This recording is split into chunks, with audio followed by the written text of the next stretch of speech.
Hello mga kids! Pinagpalang araw sa inyong lahat! Welcome sa ating Shepherd's Kids Identity. Kamusta kayo mga bata? Panalangin palagi ni Teacher Ems, kayo ay nasa mabuting kalagayan. Mga bata, sa araw na ito may bagong Bible story na naman tayo na pag-aaralan. Kaya, munting paalala ni Teacher Ems, maupo, makinig at tumingin sa inyong mga screen para marami kayong matutunan. Sa araw na ito, ang ating aralin ay pinamagatang A Man Who Is Not Ashamed of God. Ito ay patungkol kay King David. Bago tayo dumako sa ating Bible story, may tanong muna ako sa inyo mga bata. Sino sa inyo ang nakaranas ng malait o mahusgahan dahil ikaw ay nagsisimba at lumalapit sa Diyos? Ano ang iyong nararamdaman sa mga nasasabing salita sa inyo ng tao? Kids, alam nyo ba na dapat kapag may nangyari sa atin na ganon, ay dapat mas baguhin na natin ang ating sarili kung may mali talaga tayong nagawa. At ang mas mahalaga ay huwag tayong titigil na lumapit sa Diyos at papurihan siya. Kaya mga kids, gayahin natin ang taong makikilala natin sa panibagong kwento na magtuturo sa atin na dapat hindi natin ikahiya ang Diyos at dapat gamitin natin ang ating talento sa pagbibigay papuri sa Diyos. Ang ating Bible story ay makikita natin sa Biblia sa Ikalawang Samuel, Kabanata 6, talata 16 hanggang 23. Kung meron kayong mga Biblia dyan mga bata, pwede niyong sabayan si Teacher M na magbasa. Ulitin ko, Ikalawang Samuel, Kabanata 6, talata 11 hanggang 23. Nang sila'y papasok na ng lungsod, si David ay naglulundag at nagsasayaw. Nang siya'y madungawan ni Michal na anak ni Saul, hindi niya nagustuhan ang ginawa ni David. Ipinasok nila sa tolda ang kaban ng tipan at inilagay sa lugar na nakalaan dito. Si David na may muling nag-alay ng mga handog na susunugin sa harapan ni Yahweh. Pagkatapos, binasbasan niya ang mga tao sa pangalan ni Yahweh na pinakamakapangyarihan sa lahat. Bago nagsiuwi ang lahat ng mga Israelita, lalaki man o babae, sila'y pinakain ng tinapay, karne at pasas. Pag-uwi ni David upang batiin ang kanyang pamilya, sinalubong siya ni Michal na may ganitong pagbati. Dakilang araw, ito sa hari ng Israel na parang baliw na nagsasayaw sa harapan ng mga aliping babae ng kanyang mga tauhan. Sumagot si David, "Ginawa ko iyon upang parangalan si Yahweh, sapagkat sa halip na ang iyong ama at ang kanyang sambahayan, ako ang pinili ni Yahweh na mamuno sa Israel. At patuloy pa akong magsasayaw upang parangalan si Yahweh. At gagawa pa ng mas masahol dito. Sa tingin mo'y hamak ako dahil sa aking ginawa, ngunit sa paningin ng mga babaeng iyon ay marangal ang ginawa ko."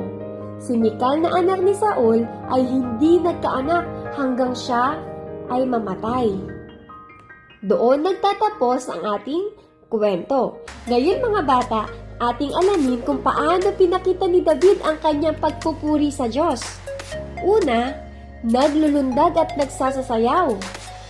Si David ay naglulundag at nagsasayaw para sa pagbibigay papuri sa Diyos. Dahil ito ang kanyang kagustuhan, hindi siya nahihiya na ipakita ang kanyang pagpupuri sa Diyos. Dapat tayo din mga kids, pagpunta natin sa templo ng Diyos o sa simbahan, masaya tayo magpupuri sa Diyos. Dahil ang pagsisimba natin tuwing linggo ay para sa Diyos. At ito ang isa sa nais niya na gawin natin. Magpuri at sumamba sa Diyos ng sama-sama at masaya. Pangalawa, nag-alay ng mga handog. Nag-alay ng handog si David sa Diyos dahil gusto niya ipakita kung gaano niya kamahal ang Diyos at ipakita ang kanyang pagpupuri sa makapangyarihang Diyos. Mga bata, ang pag-aalay ng handog o pagbibigay natin sa Diyos ay nagpapakita rin ng papuri sa Kanya. Dahil kahit na maganda o hindi ang sitwasyon natin at nagbibigay pa rin tayo para sa Diyos, ito ay nagpapakita ng pagtitiwala at pagpapakumbaba sa Kanya na sadyang ikagagalak ng Diyos. Ngayon mga bata, ating alamin paano ipinaglaban ni David ang kanyang pagpupuri sa Diyos. Una, dapat galing ito sa puso. Si David ay sumagot ng may karunungan at katotohanan na ang kanyang ginagawa ay para sa Diyos at hindi para sa mga tao na nakatingin sa kanya. Tandaan, tinanggap natin ng Diyos sa ating puso kaya dapat buong puso, kaluluwa, pag-iisip at lakas ang pagbibigay papuri natin sa Diyos. Siya dapat ang number 1 sa puso natin. Ikalawa, dapat ito ay tuloy-tuloy. Sumagot si David na patuloy pa siyang magsasayaw upang parangalan ang makapangyarihang Diyos. Ang pagpupuri sa Diyos dapat tuloy-tuloy sa kahit na anong sitwasyon ang mapagdaanan nyo. Dahil tatandaan nyo mga bata, ay lagi nyo kasama ang Diyos.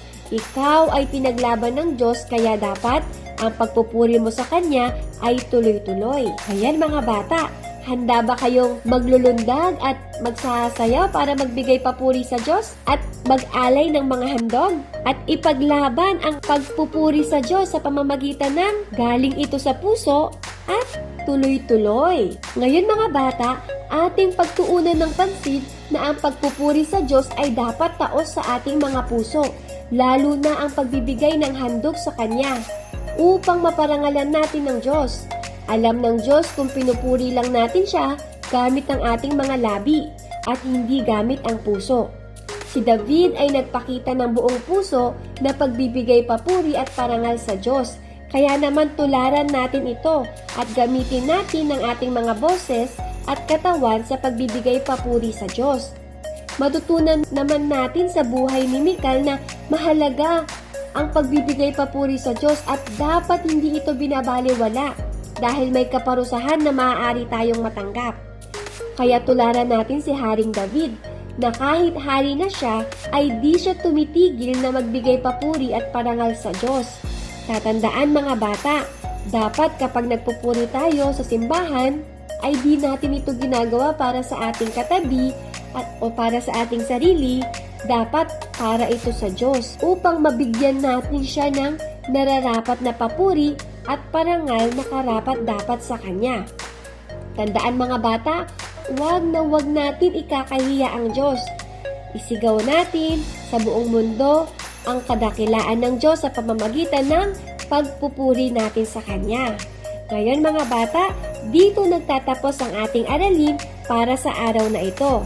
Kaya mga bata, mag-iingat kayo palagi. Makinig muli sa susunod na linggo. See you next week. Paalam!